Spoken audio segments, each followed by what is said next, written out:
Avez-vous votre temps de décompression? Et si on appliquait les principes qu'on voit dans les films de science-fiction à nous, les parents entrepreneurs?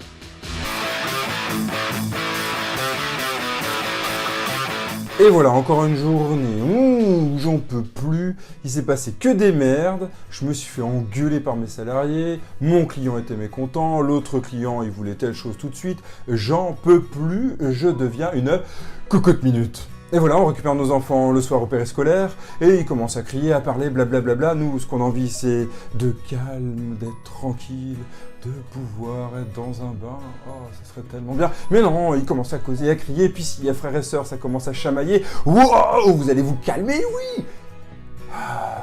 Du calme. Si seulement on avait du calme.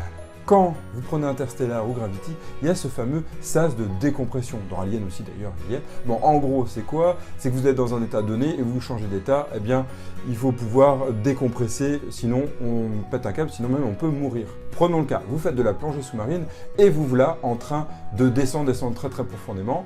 Eh bien, si vous remontez trop rapidement, qu'est-ce qui se passe? Des bulles de gaz sont dans votre corps et vous pouvez en mourir. Alors, oh là, on va pas aller jusqu'à mourir, mais on devient donc une cocotte minute qui récupère pas mal d'émotions. Ces émotions, on en a toute la journée et on a envie de pouvoir les exprimer, on aimerait pouvoir rééquilibrer. Notre enfant, le soir, lui aussi a vécu des émotions. Et d'ailleurs, pas que le soir, toute la journée. Et il a accumulé, accumulé, accumulé. Lui aussi, c'est une cocotte minute. Alors, comment faire? Comment réussir à se calmer ou plutôt à ne pas exploser sur nos enfants? Reprenons donc cette notion de dépressurisation. Prenez un petit moment le soir, juste avant d'aller voir vos enfants les chercher, même juste devant le périscolaire par exemple. Vous restez dans votre voiture et vous inspirez, vous soufflez doucement, plusieurs fois, 3 à 10 fois, et vous cherchez le bien. Et vous vous posez la question, pourquoi je vais voir mes enfants là? Pourquoi j'ai envie d'aller les chercher? Et puis, vous commencez à vous sentir calme. Si ça ne fonctionne pas, prenez un CD, prenez un MP3 ou même des applications dédiées pour ça, vous allez voir, ça pourra vous détendre. Et si vous avez encore un peu plus de temps, faites 5 minutes à 10 minutes. Oula, 10 minutes, ça fait beaucoup là, Evan, non? Oui, bon, allez, 5 minutes, c'est vendu. 5 minutes de méditation juste avant d'aller chercher vos enfants. 5 minutes, vous allez décompresser. 5 minutes, c'est rien. 5 minutes, c'est un coup de... Non, en fait, c'est plus court qu'un coup de téléphone. Donc en fait, c'est super cool, vous avez le temps. Alors c'est sûr, au début, il faudra se forcer un peu parce qu'on a l'impression de perdre notre temps, 5 minutes, ça paraît tellement long, assis à rien faire.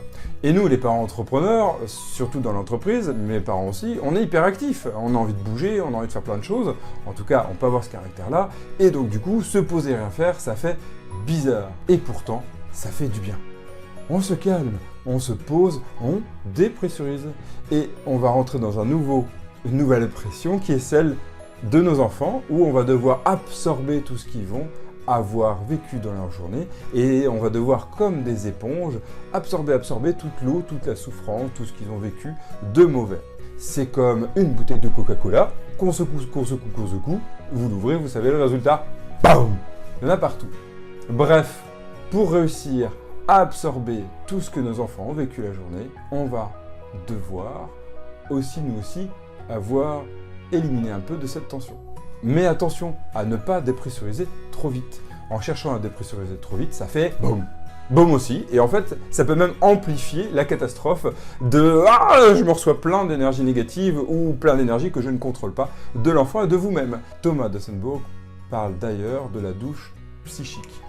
Et vous, les parents entrepreneurs, comment vous vivez la retrouvaille avec vos enfants? Est-ce que c'est du stress? D'ici là, portez-vous bien. Et portez-vous bien avec vos enfants. Au plaisir.